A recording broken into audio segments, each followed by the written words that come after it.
they'll send messages to the host. And this meeting is being recorded and streamed live on YouTube. So those are the rules for all today. Thank you for following them. And let's have a great meeting, everyone. Welcome. Okay, thank you, Janelle. That will take us to announcements. Michael, did you have any announcements this morning? No announcements, Commissioner. Okay. Then number 2 is appearances by the public. Do we have anybody from the public that's attending that wishes to say anything? Okay, don't see any hands up. So we'll move to the consent calendar where we have the approval of the minutes of the February 9th meeting, cash statement operating fund.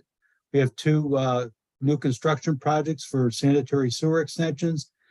And then review of proposals, award a contract for flow splitter improvements that goes to Strand Associates. Do we have any questions or comments on any of these items before we get a motion? Nope. Okay, so do we have a motion to approve the consent calendar? I'll move that. This is Greg. Okay, motion by Commissioner Freeze, second by? I'll second that, Commissioner Clark. Okay, motion by Commissioner Freeze, second by Commissioner Clark to approve the consent calendar. All those in favor say aye. Aye. Aye. Okay, that takes us to item 4A, review of the 2022 sewer service charges. Todd, you're going to lead this off? Yes, thank you, Commissioner Hubble.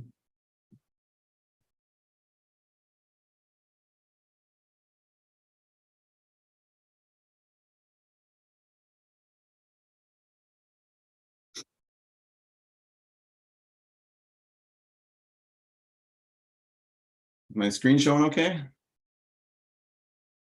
Beautiful. All right, thank you. Good morning, Todd Giebert, Capital Planning Engineer.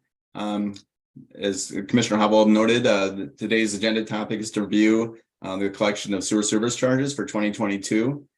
Normally, this update would be provided at the January 12th Commission meeting with the approval of the fourth quarter bills, but some challenges with the calendar prevented that. And so I'd like to start off just a little bit by talking about those challenges because they kind of happen every quarter, but quarter 4 was a particularly bad one. So you can see here, January 12th, the day of the commission meeting, the bills are actually calculated the day before the meeting. That explains why we cannot get the attachments out in the agenda packet that goes out on Tuesday afternoon.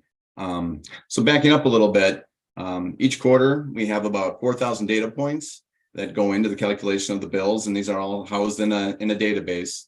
And the good news is we can review a lot of that data throughout the quarter and make sure it looks good. But the key link is the December 31st sample that comes into the plant.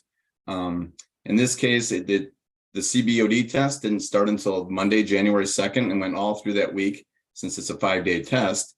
And then with the weekend coming up, we really didn't get to looking at the data, our lab staff and myself, until that Monday and Tuesday. It all has to go through a QA/QC process. So all that data kind of funnels into one day. We have an aging database, but it's served us pretty well. The good news is that by the time we get around to calculating the bills, it takes less than a minute to crunch all that data down into bills for our 25 customers. So just wanted to review that a little bit.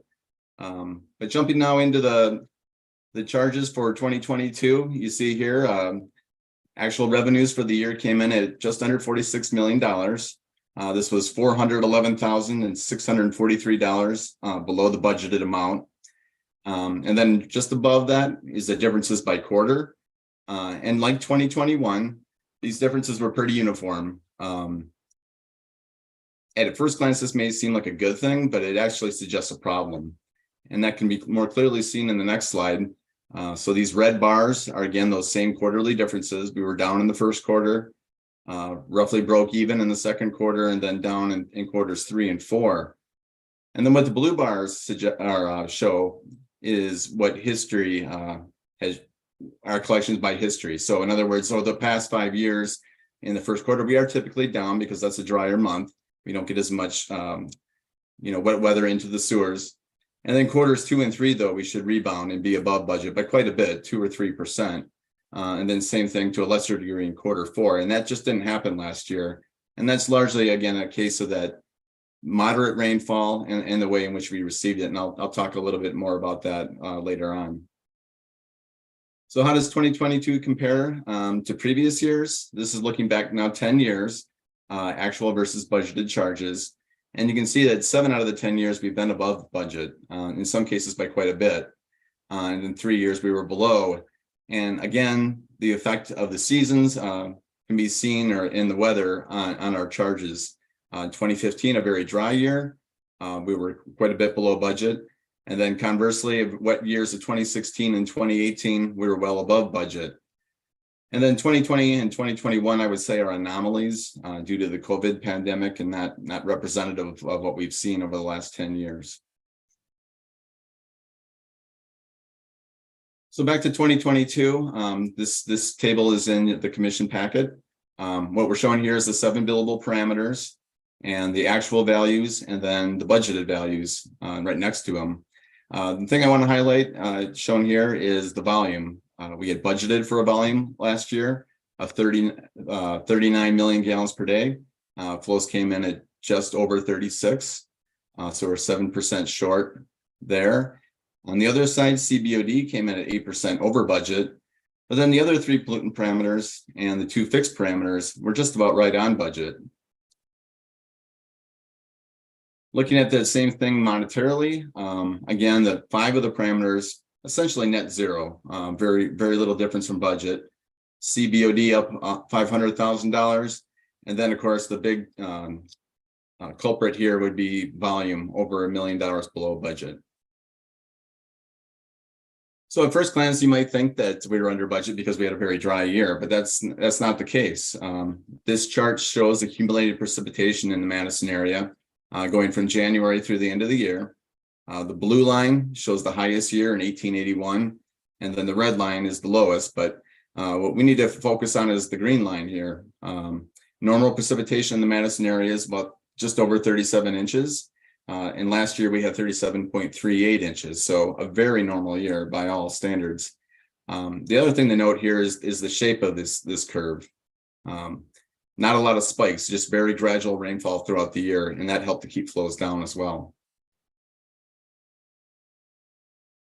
I'm also reinforcing that point with this slide. I'm showing 3 things here. From the top going down, lake levels of Lake Monona in blue, going back to 2018 through 2022.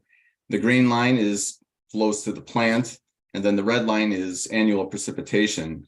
And the actual values here aren't important, but the trends are. So you see how all 3 are trending together. The red line is kind of mimicking inflow into the sewers. So in 2018, we had over 50 inches of rain, and you see that also had very intense storm in August of that year. So very spiky plant flows as a result. But then all these flows are coming down in response to the annual rainfall totals. In fact, in 2021, we had just over 22 inches of rain, and flows really leveled out and have stayed right around 36 MGD that whole time.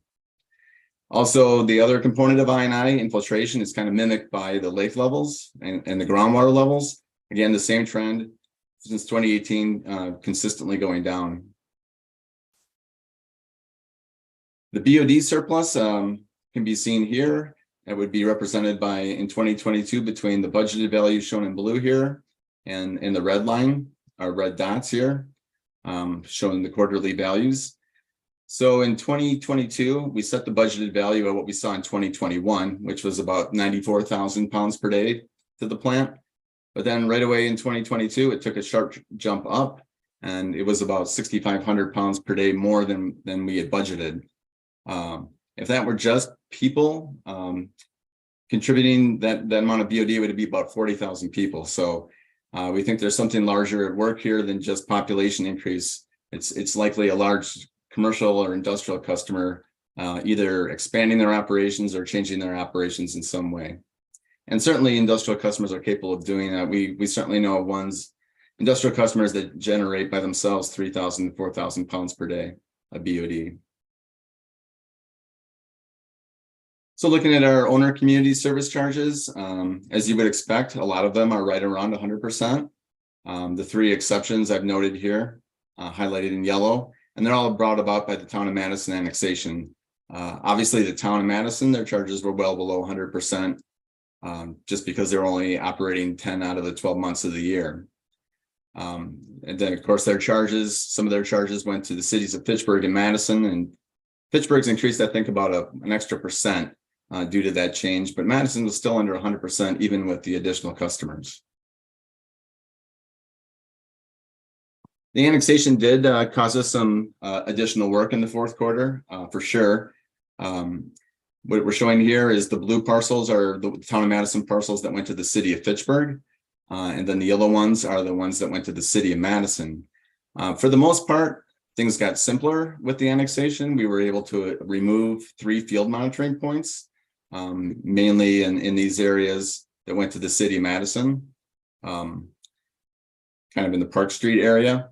But one area in particular caused a lot of work to readjust customers, if you will. And that was in what we call our Pump Station 3 basin. And this would be actually, Pump Station 3 is located just in the west end of the treatment plant.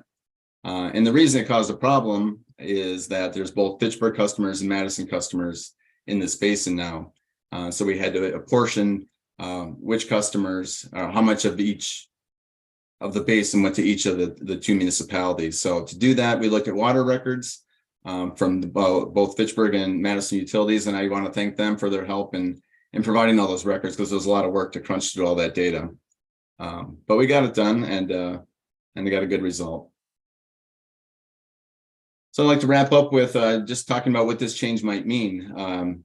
I went back and looked, and 10 years ago in 2013, we had 42 customers that were shown on our service charge bills. That number is now down to 25. And you can see the list of communities that have disappeared off of our service charge bills throughout the years. You might think that might mean a lot less work, but actually that's not the case. These customers at the top are kind of smaller communities in Burke and Blooming Grove that eventually got transferred to the city Madison sewer utility or Fitchburg. The next set is a number of sewer districts in Westport that administratively we just combined into the Westport utility district, so no real change there. And then the remaining ones are in the town of Windsor's, and a similar thing there where they all got consolidated when the village of Windsor got incorporated in 2017. So the end result is in 2013, we also had 70 field monitoring points. That number has only decreased to 64 despite all these changes. So 70 is kind of the threshold for where we want to be. The program can support 70, but we don't have the capacity and field monitoring crews or lab resources to go much above that. So at 64, we're in a good position, we think. We have room for a little bit of growth the way the system is currently configured. So with that, we're not asking for any action from the commission today. This is just for information, and I'm going to be happy to take any questions that the commission has. Okay, thank you, Todd. Any commissioner have any question? Greg, you've got your hand up. Morning, Todd. Morning, Greg. So question, right? So what I took from your presentation is that this is potentially a systemic issue, right? In terms of what you're seeing here, right? You know, you mentioned a couple of times that this is not necessarily a good thing. I think at the beginning of your presentation. So are you proposing when you go forth to set, next year's rates? Are you and Bill talking about doing something different to address this potentially? Yeah, we have some ideas, and Ben Nerad will be. I think he's coming to the commission here in a couple of months to talk about some proposed changes, some way of stabilizing, if you will, the load on the loading side. We can look at historical values. I don't want to get into much in that today. I'll let Ben deal with that. But yes, we have some proposals for the commission to consider. Thank you. Mm-hmm. Okay, Ken. Todd, thanks for the update. I just had one question. How do we get to the budgeted gallons per day? Is that like a 5-year historical average, or? Yeah, we look at it a number of different ways. Certainly 5-year, 10-year, 2-year projections. Another good rule of thumb is looking at where we end the year. Typically, usually we'll be somewhere about 2 MGD to 2.5 MGD above how we finish in December of the preceding year. So taking all those rules of thumb, looking at some somewhat antecedent moisture conditions. Obviously you can't predict the weather, but I'd say kind of looking at those three different methods is what we use. Okay, thanks. Okay, Grant and then Beth. Thanks, Todd, for the nice presentation. And yeah, I think there's a lot of interesting discussion to be had in a few months on the sort of what to do going forward in the loadings. I don't know if you could pull up that slide that had the, it was one of the first budget to actual numbers by kind of category, volumes versus COD, et cetera. Yeah, keep going. I think this one, yeah. So I'm just having a little bit of a hard time coordinating the. So you've got like pounds per day or gallons per day on the left, and then the actual kind of dollar amount. I'm just having a hard time associating like what's the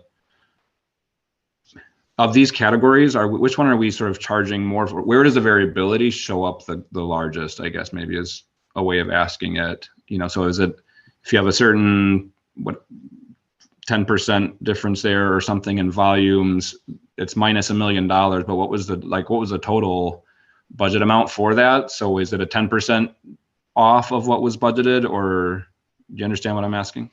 I think so. Yeah, these percents would be just when showing your actual versus budgeted. That I think you're asking about the monetary side, how much of the difference that is. No, I guess it is in that column, that percent column. Then I guess it's just hard for me to understand on the values. Yeah, I'm sorry. Is it like a 1-to-1 ratio between the how far off the actual and budgeted amounts of these things are as it compares to the dollar amounts on them, or are there things that we're sort of charging a lot for, and so if they're off by a little bit, the dollar amount is off by a big amount? That's the part I'm having a hard time connecting the dots between kind of volumes and the cost. And is it linear across the board, or are some things like very pricey and therefore a small difference on like a volume side is a bigger difference on the dollar side? Yeah, I think I might understand your question is meaning these are just the actual quantities, the loadings, right? The values that we saw. Right. But they're not all weighted equally. Like a volume is 30% roughly of the charges. Some are weighted differently, depending where the cost centers are. I can get that information. I don't have that in this chart. But yeah, I mean, these are the actual dollar values. And is that 1 million here though? And I think that's what you're asking for. Right. If it's under budget by $1 million, is that 7% under budgeted dollars or a different amount? Yeah, we'd have to get those numbers and get them back to you if you'd like to. Yeah, I think it'd be really helpful to understand again, kind of where we have higher sensitivities, et cetera, and just to help inform that future discussion. Yeah, sure. I can do that. Yeah, if it definitely is the volume parameter though. Great. Thank you. And really appreciate the connecting the dots on a lot of that stuff we've talked about in the past. You're welcome. Beth? Thank you, Todd. This was really good. I thinking about I&I, and as we work on decreasing I&I, how will that impact our budgeting and our actual revenue? Because loadings would go down, right? So right. I'm just wondering how that might impact it, and what are you thinking about that? Oh, we've thought a lot about that. There's a lot of discussion about that already. So obviously we need to collect a certain amount of revenue, and it's all based on our loading. So if it goes down, then we'll have a lower base. So the rates would have to go up, right? Yeah. We just hired a consultant, though. The commission saw that HDR who's has some suggestions for us. They're just in the very early stages. So we're curious to what they have to say, how it might affect rates, you know, to incentivize. I know there's been a lot of talk about that already. So we're not sure. I guess the short answer is we're not sure. But we obviously need to collect our revenue. It's just if there's a way to incentivize, we would certainly be interested in hearing about that. Yeah, and I'd like to hear more about that as you work with your consultant, you know, going forward to see where we're kind of thinking about that. Good, thank you.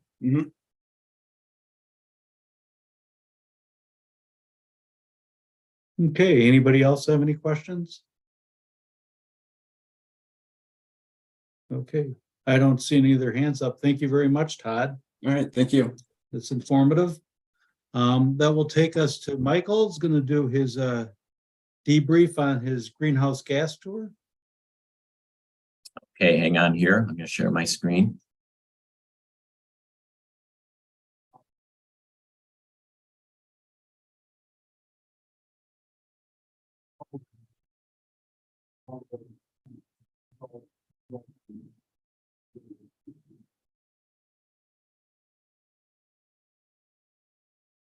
Okay, is that showing? Michael, you're All right, showing. thank you. All right, thank you. I'm real excited to present the takeaways from the greenhouse gas tour that I went on in November. And this is the second time I've been to Denmark to explore greenhouse gas issues. Right after I came to the district in 2011, and I was trying to figure out what the district's trajectory needed to be with climate action. I took some vacation and I went to Denmark, and I met with the Minister of Finance and the Minister of Energy and some NGOs just to see how they were thinking about climate. And I came back with a real good perspective of how we needed to proceed.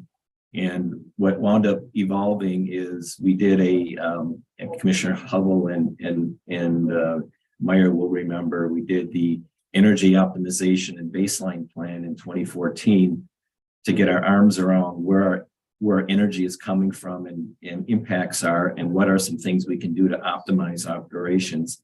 And then, of course, in 2020, we did an energy master plan looking at all of our energy infrastructure and how we need to transform that for cost effectiveness and addressing climate change.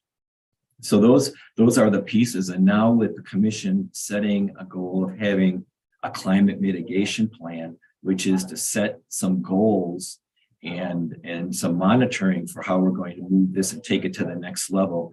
This is just a great time for the district to participate in a collaboration on this tour.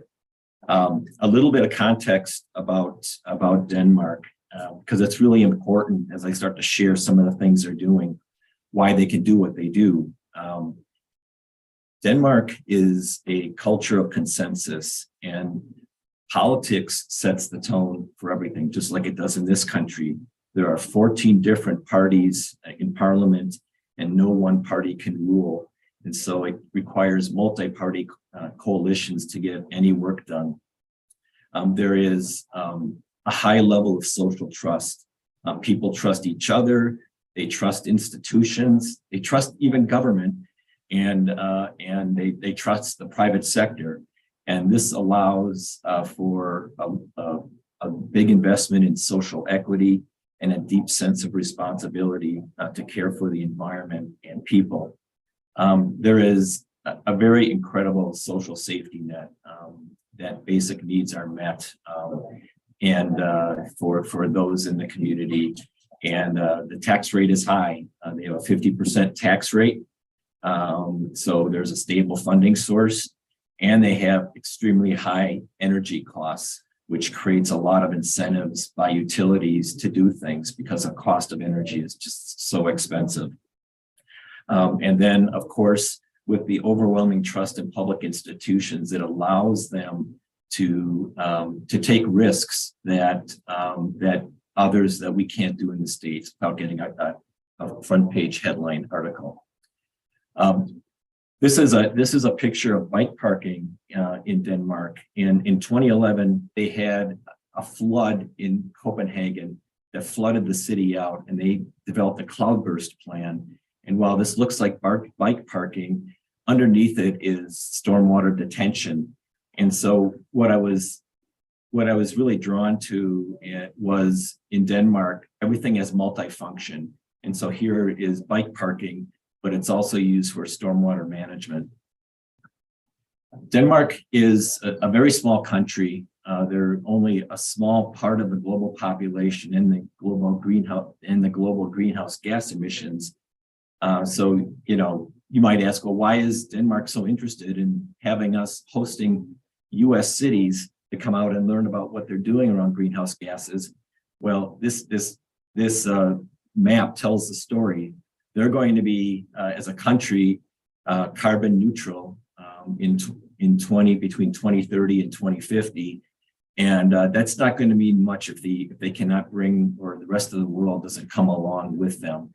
And so their motivation is to be a role model and inspire innovations throughout the world to do some of the things that they're trying to do. And these are some of the leading partners that have really been focusing on the tour and the things we're doing. The Ministry of Foreign Affairs, DANVA, who we'll talk about in a minute, and the U.S. Water Alliance. There's also this quite amazing Nordic commitment to being climate neutral in the water sector, and all the Danish countries, Norway, Finland, Sweden, Denmark, collaborated on developing water sector goals in wastewater and drinking water for reducing climate. And they've been benchmarking since 2009. And so they have just an amazing amount and wealth of knowledge about the sector and where emissions are coming from, and not just in consumption of energy, but in process gases and that we experience through just the production and treating of wastewater. The cohort that the district is involved with, we're involved with 11 other cities and water utilities around the country that are exploring climate mitigation or have climate mitigation plans already and are updating them. And so the cohort that the district has joined are with all of these other cities from New York, Washington, D.C., Los Angeles, Seattle, LA, Met Council, and Minneapolis, and Northeast Ohio. The topics, the cohort meets on a regular basis, and these are the topics that we're tackling and sharing best practices together around all of these things: equity around fleet management, how to generate clean energy, funding, dealing with culture change and creating a culture of climate mitigation. And these meetings have been going on. They started this summer and they will continue through next year. The team that went to Denmark included most of these communities were able to participate, along with the Danish consulate members. They have folks in the U.S. Who are doing work on behalf of the Danish consulate, and they were part of this work with us. The facilities we visited were several facilities around the country, and the size of Denmark, just to give you a sense of scale, is in terms of geographic area is the same size as Wisconsin. So the entire country is about the same size as Wisconsin. And the two major cities are Copenhagen and Aarhus are the two major cities in the country. I took this picture because this is we did a lot of bus travel at night between these facilities, and it was at this point where I was listening into a commission meeting.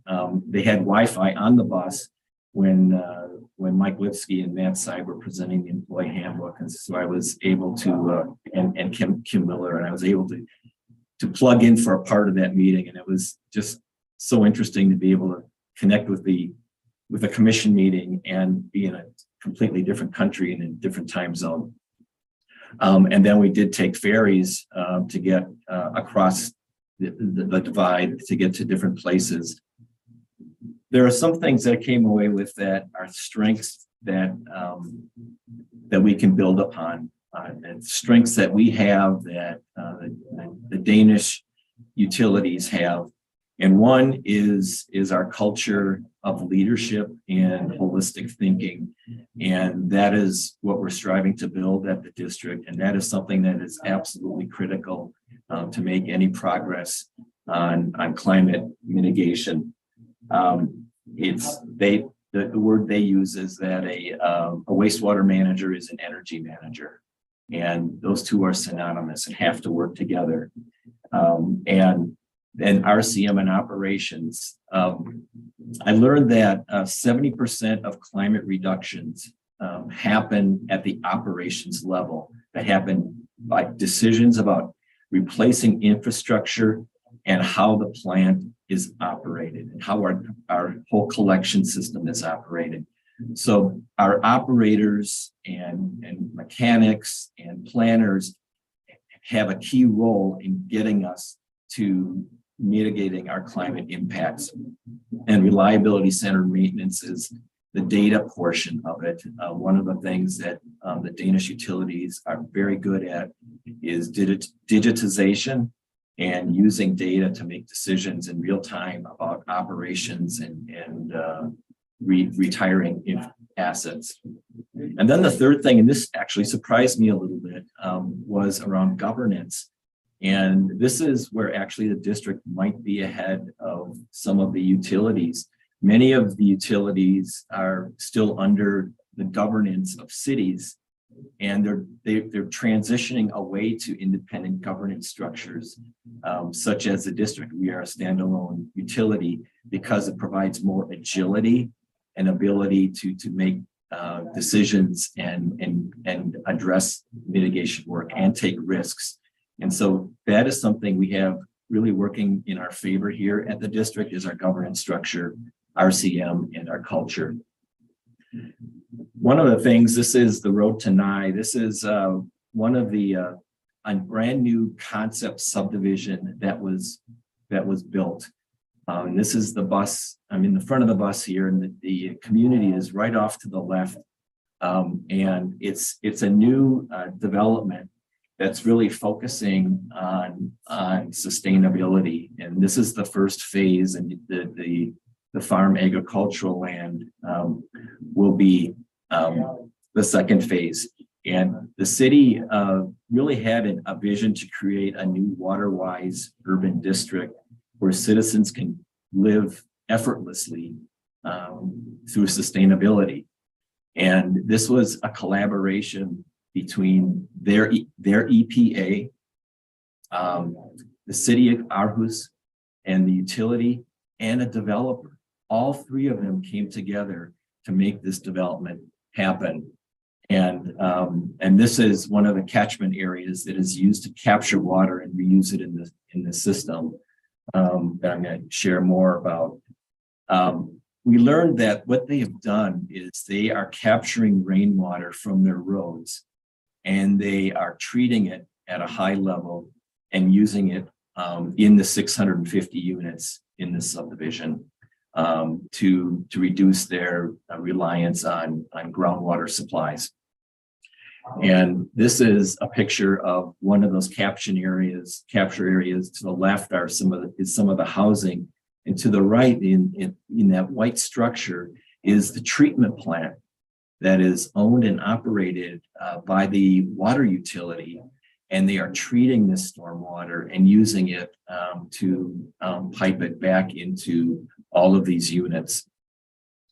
Here's what advanced filtration and treatment looks like inside. I couldn't begin to tell you what every pipe does and how it works, but there is advanced microfiltration in the system to remove all pollutants, so it's appropriate for use. It's not at drinking water standards, but it is used for toilet flushing, laundry, and other things of that nature. I found this fascinating. You know, we talk about pollutants in parts per million, parts per trillion, and it's really hard to visualize what that means. And this little poster they had in the treatment plant really, to me, stood out as being able to have a relative scale of what different types of pollutants look like visually.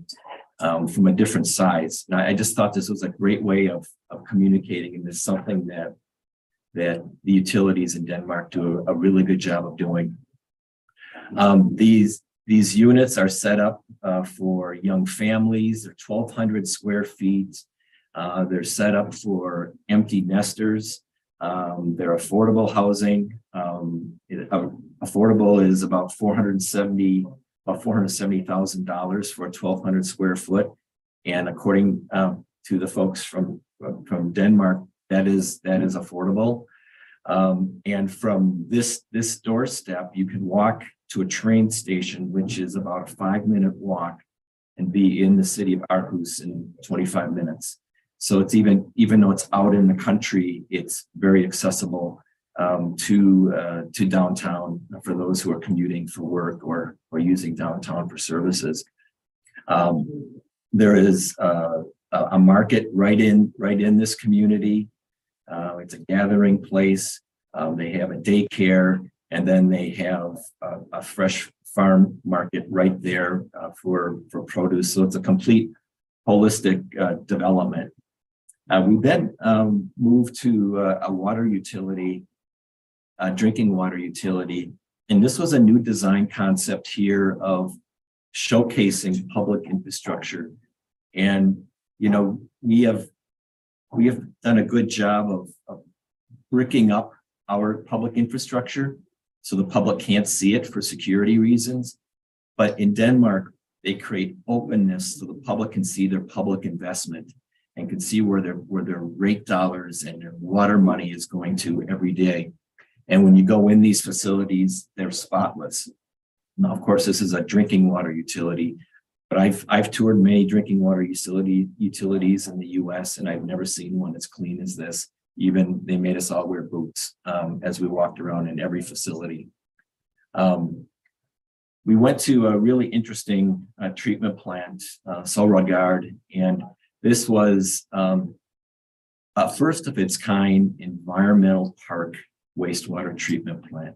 They built it almost completely underground. And it was just a fascinating, and they did it because they want to have the public infrastructure blend in with the natural landscape. Where they built it was in a farm field, and they not only built the treatment plant underground, but they created habitat areas and areas for wildlife and for recreation in it. And so they had a really bold plan. Here's an example of a stream going through the middle of the treatment plant. And also you can see that the plant is wide open. And the green roof, the plant is actually below this, and provide, you know, green spaces for use. And then inside, you know, with having all of your treatment facilities under roof, they stay, while this is a very new facility and it looks new, it's going to be easier to keep it clean because it's not impacted by weather as in other facilities. Here's another shot of inside the facility. We then went to Farville, who's doing some work around PFAS destruction using pyrolysis. And it's an experimental technology where you superheat biosolids to 900 to 1,000 degrees and for a period of time. And it's at least it's claimed to destroy PFAS. And then the result are these products from biochar and dry sludge, which returns to agricultural use and fertilizer and activated carbon, which is used to purify water and air as a filter. And that is the system. It's about a 7 million gallon a day facility, so relatively speaking, and this is what the system looks like. It's an expensive system. It's an energy intensive system. But what I came away with this is that they're trying things, and they will try things and experiment with these types of technologies, even though they don't have all the research yet, which is really different. And I took this picture of a cohort, and you can see some of the skulls. It's Salil, he's from DC Water, and Jane from New York, and saying, well, where is the PFAS actually going? You say it's destroyed. And why I like this picture, it just shows that how different our cultures are, in that Denmark is going ahead and they're trying something, and their state of mind when they try a new technology is they do not do things at pilot or bench scale. They go full scale, because here, this is the quote, it wastes too much time and too much money to pilot scale things. We want to go full scale and adjust as necessary, which is a really different mentality than how we look at things. We're more conservative for very good reasons, and try things at bench scale before we do full scale. But that level of courage is really something, and this utility has invested in it, even though they're still trying to figure out how much destruction in PFAS will happen. I heard a lot going there that they're going energy. Some of these utilities are going energy positive, and how can that be? How can they not only go carbon neutral, but how can they actually put more gas to the grid than what they're producing, and actually benefit the environment even more? And what I learned is one resource they have is that the big utilities can displace their waste heat through what's called district heating. And district heating is they are heating homes and are using their low-grade heat and energy to heat homes, and that creates the balance. If you can see, when they go from energy neutral to energy positive, it's because of district heating, and that's something that most U.S. cities don't have access to, dealing with waste heat in that way. We also visited another treatment plant that's doing some amazing things around consolidation of plants. And here's just a good just picture of where they put their heat. They take their biogas, they create energy, electricity with it, and their electricity goes to the overall power grid, and then their heat energy goes to district heating.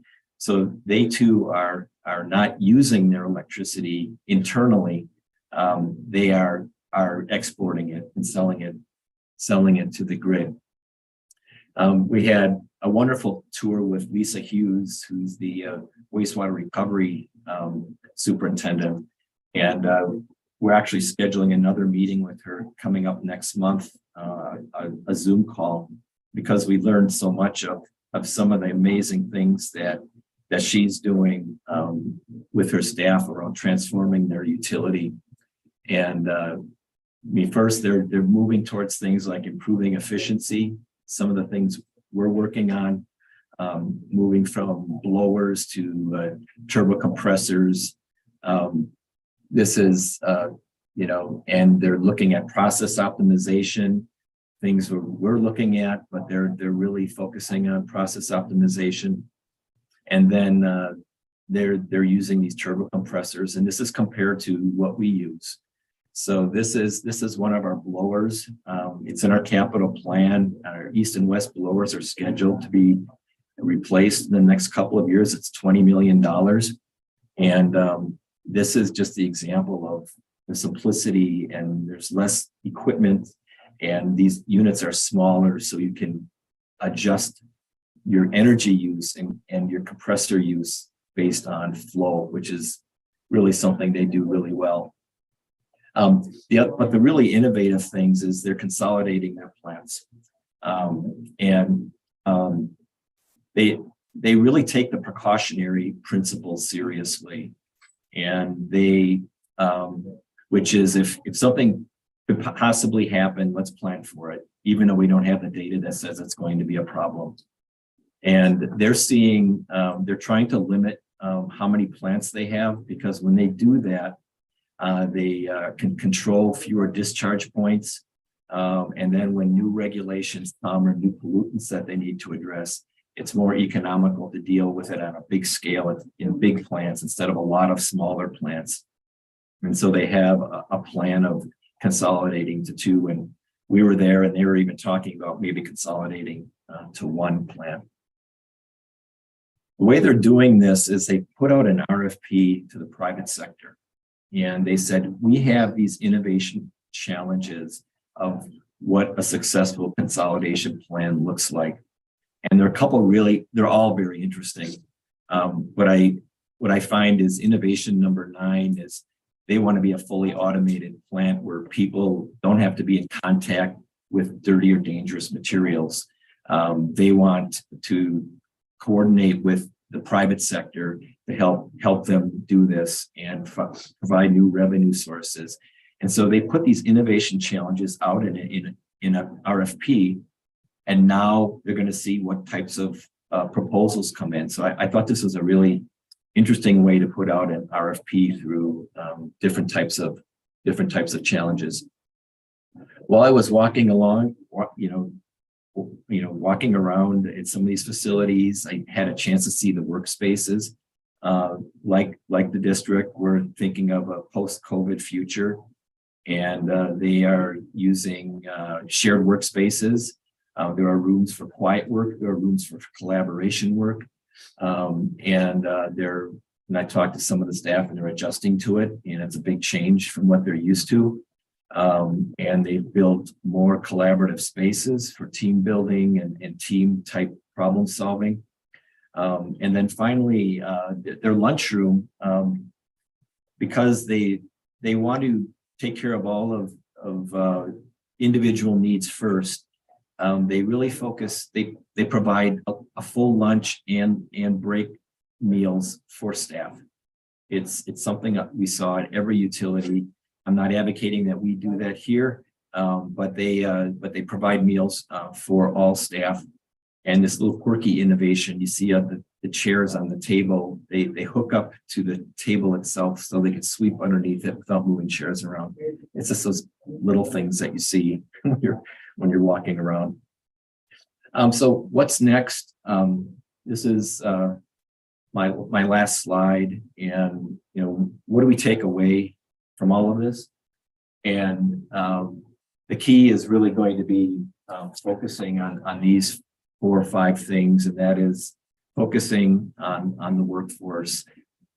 Just realizing that in order to make any advancements, we all have to be, all employees have to be partners working on this together. And we have to incorporate climate thinking in all of our decisions, because wastewater managers are energy managers. And while technology might enable us to do good things, culture really drives it. And so that work and bringing our employees along on this journey is just going to be critical.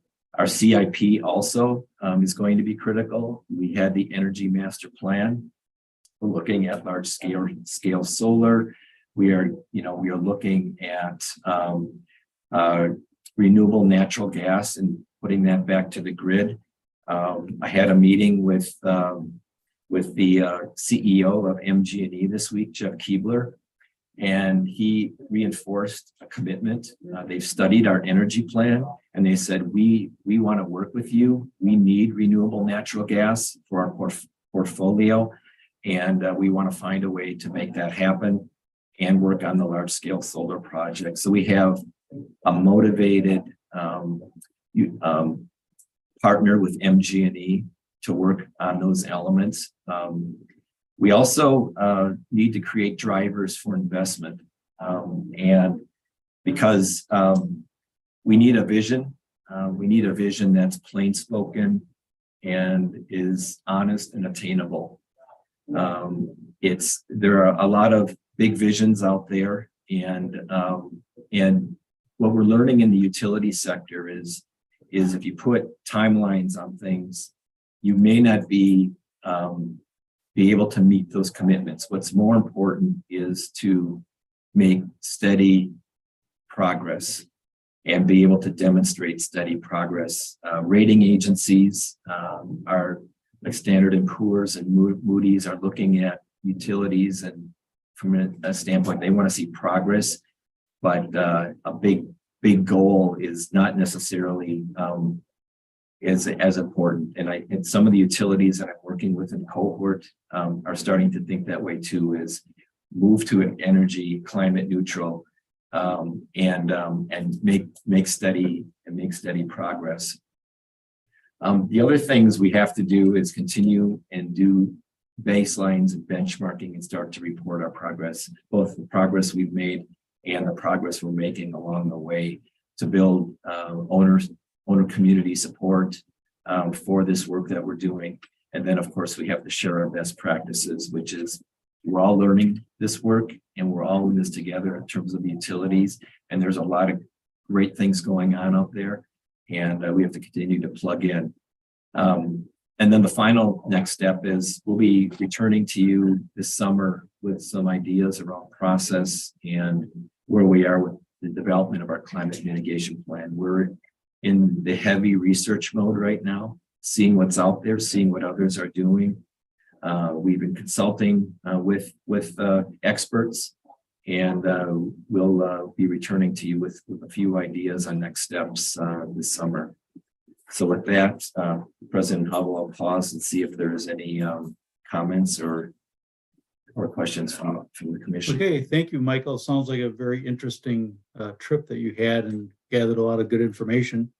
Does anybody have any questions? Beth, you've got your hand up. Yeah, thank you, Michael. It's great to see this collaboration and getting ideas. I'm really excited to see what might come of that. I'm really interested in the pyrolysis for PFAS. What did you think of that? Do you think that might have some potential? I mean, it just sounds really interesting. It must be really energy intensive. So just what, basically your thoughts on that. Yes, I think there's a lot of potential with biosolids and pyrolysis, and I think, well, I haven't done a lot of study on what's happening with all the types of treatment of PFAS. This is one that's really an emerging technology, a destruction technology. One of the things that they can do at this treatment plants, let's say of district heating, and it's so energy intensive and heat intensive that waste heat they could use and circle back, and so they get some climate benefits or greenhouse gas benefits by reusing some of the heat they use. But we have to watch this technology. Yeah, good. Excellent. Thanks.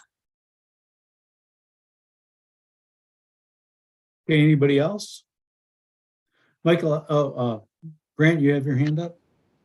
Yeah, just real briefly, I really appreciated the presentation. Lots of interesting stuff there, and it'll be exciting to see the conversation that happens in a few months around this. And I'll just say now, I think this is something that our owner communities support. I feel confident with saying City of Madison is really focused on our kind of global impact and have some real goals established there. And I can't speak for other communities obviously, but feel like it's a really broadly held value around being serious about this. So I expect there will be significant support from our owner communities as we really try and be leaders in this regard. So appreciate your background work on it, and I think it'll be an exciting conversation for the district.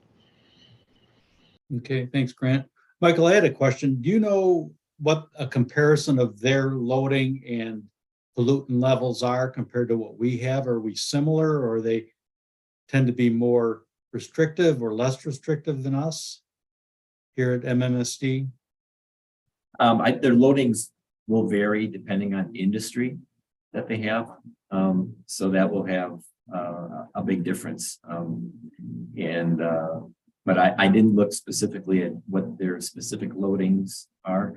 I know one of the one of the things they are focusing on, like we are is in volume reduction, I&I. They call it unauthorized water.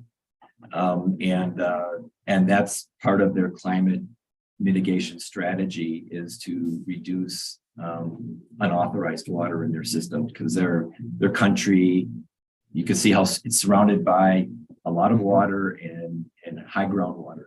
So they have more challenges with I&I than we do. So something like phosphorus, do you know what standard they have for phosphorus, that, you know, how it compares to when we're going to have to meet? For I don't Adjournment? know. Okay. Just be curious to know how I they. can find that out. Yeah, be curious to know what those standards are. Okay. Anybody else have anything? Ezra?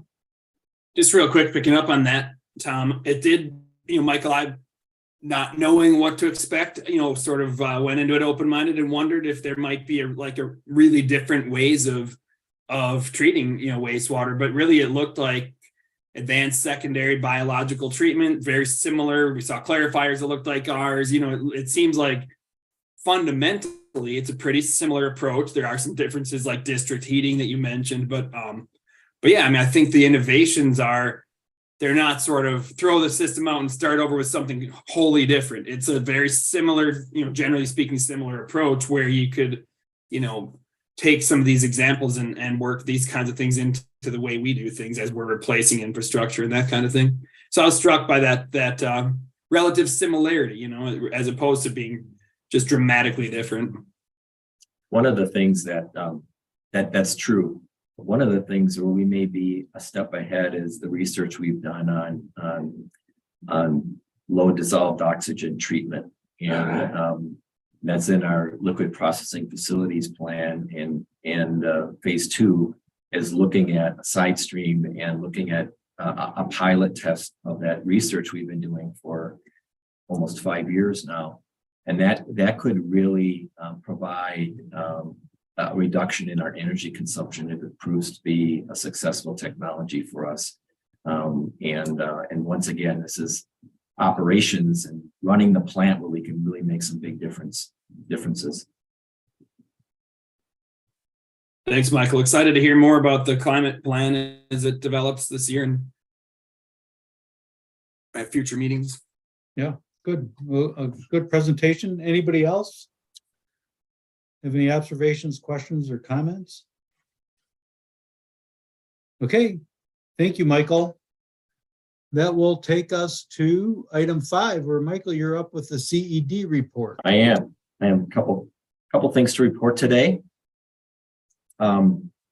One, the CED review process has started, and surveys will be sent out to relevant stakeholders, owner communities by March 1st, and this includes the commission will be receiving your survey, and the responses will be due on March 8th, and then our facilitator BJ Rogers will be collecting all that data by March 17th, and that'll include my self-evaluation, which is 99.9% done. So I'm going to give that to our facilitator to include in the package to give to you at March 17th.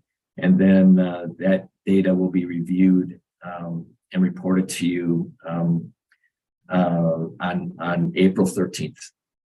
So that's when you'll see all the material. So that process is moving forward. Go to the next slide, Janelle. Next, the wage salary study. The commission indicated an interest during the budget hearings last fall that the district should do a wage study to determine how our salary ranges compare to the market. The Employee Leadership Council and the executive team are working through an interest-based process right now to determine the scope and timing of that study. And the first step of the process was for employees to identify what works and what doesn't in our current pay structure. This took place last week through a survey and listening sessions we had with employees, and we had over 80 employees participate in those listening sessions. Then the ELC and E team are gathering all the information, and then some draft interests will be put together, and then we will return to the commission in June, where we will share that information and then gather your interests before we move forward with next steps, determining what type of a study do we want to do. So I wanted to let you know that that's in motion, that wage and salary study process. Okay, next slide, please.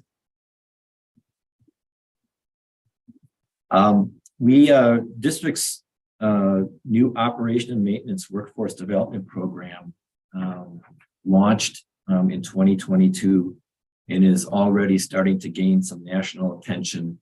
And this last year, we accepted, or this last week, we accepted an award from the National Association of Clean Water Agencies for the program. And specifically, this program is to develop a trainee and succession planning program. And these two programs were developed and funded, as you know, in the 2022 budget to handle this. They developed the trainee program and the succession planning program. Here are the Rigo, Roy, and Kayla were hired under this training program. Or actually, Roy is in the succession planning program. And if you go to the next slide, and then Mark, one of our operators, also was hired as part of this program. And it's really been beneficial. This program, for the trainee program, we're hiring for attitude and training for skill. And the goal here is really to increase the diversity in operations and maintenance and provide continuity, because on the horizon, we have several senior employees retiring, and we want to be able to get ahead of it. And this program is helping us to do that. And if you go to the next slide, it even was a cover story in the American Public Works Association Reporter, Investing in the Future. And so it's getting national attention, this program, and utilities are reaching out to us and how we structured the program. About 2 years ago, we realized we need to do things differently. And Eric Dundee and Mike Lipsky took this challenge on with creativity to develop this program. And they did it in collaboration with supervisors and to make this a successful program. And we're really proud of this program, and it's getting us the types of results we want. And wanted to let you know, I want to congratulate the commission, because you were part of the success of this by supporting it in the budget. The investment in this program, and also all the staff deserve credit for their efforts to make this happen. And finally, you go to the next one. Next slide, please. And then finally, I'd like to introduce you to our new artist in residence, Charles Payne. Charles is a Madison transplant, and he's a certified teacher and self-taught social artist from Michigan, with the goals of Shop One are to create water stewards and engage and empower water stewards, so that we stimulate water conversations. That's why Shop One was created, to begin to have dialogues, creative dialogues around water. Charles was a great fit for the residency. In addition to being a nationally recognized local writer and performer, he has a master's degree in education and will bring experience as a teacher and youth mentor to this role. Over this next year, Charles' main focus in the residency will be to bring teens through a water advocacy curriculum, and he will work with participants to share their experiences doing water advocacy at different events and at Shop One. So we're really pleased to have Charles on board for our second residency. So that's enough. I've done a lot of talking today already, so I'll turn it back over to President Hubble and the commission if there are any questions. Okay, thank you very much, Michael, and welcome to Charles. Anybody have any comments or questions on Michael's CED update? It's good to hear that that program's moving along and getting recognition. Okay, that will take us to Alan, who's going to give us the operations report. Good morning, commissioners. Give me a moment to believe you can see my screen at this point. My name is Alan Grooms. I'm the operations manager for the district. I'll be giving the performance operations and maintenance report for the month of January. So there we go.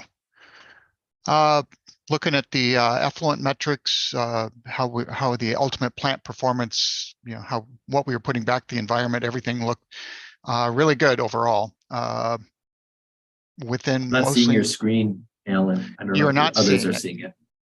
Are others seeing it? I am. I'm seeing it. Yep. Okay, never mind. Okay, all right. There it is. I see it now. Okay. Thank you. So yeah, our performance was pretty much within historical ranges for most of the parameters. Everything looked pretty good.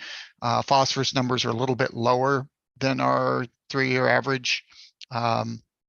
Not a lot, but that's it does tend to come down in the wintertime, as does our solids. Some people might think it might the settling in the wintertime might be worse, but it tends to be a little bit better in the wintertime. So oftentimes we do have a little bit better suspended solids numbers as well as phosphorus numbers going out. Chloride numbers right down the middle of what we are looking at for our limits for this time of year, 385.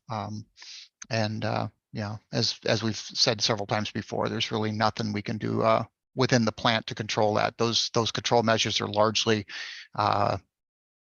forward. I mean, our front face as an organization is largely our social medias are putting a lot of good messaging as well and doing that. But I look largely to ecosystems and the efforts there with just public education, the SaltWise programs and things like that are really making the difference here on this parameters. So any questions on plant effluent performance? Okay. The resource recovery slide, clean water. Again, this number in the context, the full year, 1.14 billion gallons returned to the environment. As Todd was saying earlier, we continue to have a fairly dry year. Things like we're starting to get into the season where we might start to expect rain events and things like that. The last couple of years have been relatively dry, so as you can see here for 21 and 2022 numbers are very consistent, very close. Biogas parameters, we're right on about the normal range that we do for biogas production, and then our reused effluent. This is effluent W4 that's replacing drinking water for suitable for purpose within the plant. A good chunk of that is made up by polymer makedown water. We use a lot of polymers with our thickening processes. And that polymer needs to be combined with water to unravel the polymer strands to allow that to work effectively. And so that's that reclaimed water. It's the chlorine and things like that interfere a little bit with it, but on net it's a net money saver for the district. So any questions on this? Okay, and then resource recovery through the end of January, we were at 43% full on the MetroGo storage, so we're still sitting in good shape as of this morning. So I realize we're almost done with February, but we're good until late May, and so that should be fine. We don't see any issues with that. The struvite production numbers, we've been doing some work in operationally to try and see if we can reclaim a little bit more of our struvite here. We're refocusing a little bit on that in some of the interim time we have before we launch into some new planning projects that are going to pull some of our operations time away from looking at things like this. So we're doing a little bit of see if anything we can do to optimize this number and get this 50 number up a little bit. And the individual monthly numbers, as I think I've mentioned, that is not as much as what I would focus on as more of an annual average. So 2021, 2022, we're fairly consistent in this 550 to 560 tons per day or tons per year range. I would but that can shift month to month. We might have a month where we put out 30 tons, 35 tons, and another month where we put out 70, just depending on when the truck actually shipped. So, and then the MetroGrow production is right about where we would expect it to be for the year. So really nothing unusual or alarming on this, and the full details of some of the other plant parameters are in the commission packet. So if there's any questions on this or anything from the packet, I can answer those now or relinquish the floor. Okay, thank you, Alan. Anybody have any questions? Okay, seeing none, we'll see what our numbers look like for February when it comes the last meeting in March with all the snow we've had on Thursdays. Okay. It seems to be a Thursday routine these days, doesn't it, Commissioner Hubble? Yeah. Yep. Okay, that will take us to Paul with his regulatory and legal. Good morning. Well, again, a pretty tough act to follow with an interesting presentation from Michael, but a couple of things. This is when we're kind of just reporting on what some of the legal services were for the month of January. Again, kind of on the general side, we always have a couple of open records request issues, and we did again. On the HR side, with the new artist in residence, there were some legal issues that came up, both in terms of intellectual property and some other things. So we had some of our folks take a look at that and work through that. Kind of in the category of contracts, there were kind of a wide range of items. There was some issues we had to deal with on Clean Water Fund opinion letters. There was some damage to an engine generator that we've been working through with district staff on that have had some issues, and then some other district property issues that we're trying to pull together some information on. So a couple of interesting issues there. On the regulatory side, there was some septage hauler issues and potential enforcement questions that came up.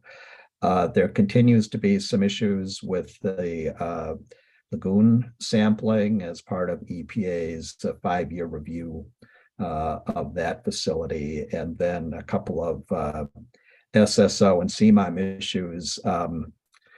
Gosh, I kind of unauthorized water. That's kind of I'll have to see if that term gains any legal traction here. That kind of puts it in a little different context. But right now, there hasn't been much new in terms of the regulatory or legislative developments, but I will try and update you with our first meeting next month with some of those items. So that's all I have. Okay, thank you, Paul. Any questions? Okay, seeing none, the future meeting schedules in the packet. Our next meeting is in 3 weeks due to the way that Thursdays fall. That is March 16th. And do we have any future agenda topics anyone wants to bring up? Any other business? Okay, Tom? I will move, we adjourn. Motion by Commissioner Wilson, second by, I'll second that, Commissioner Clark. okay, motion by Commissioner Wilson, second by Commissioner Clark to adjourn. All those in favor say aye. Aye. And opposed, none. Motion carries. Thank you, everybody.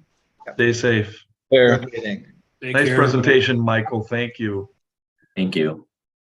Bye.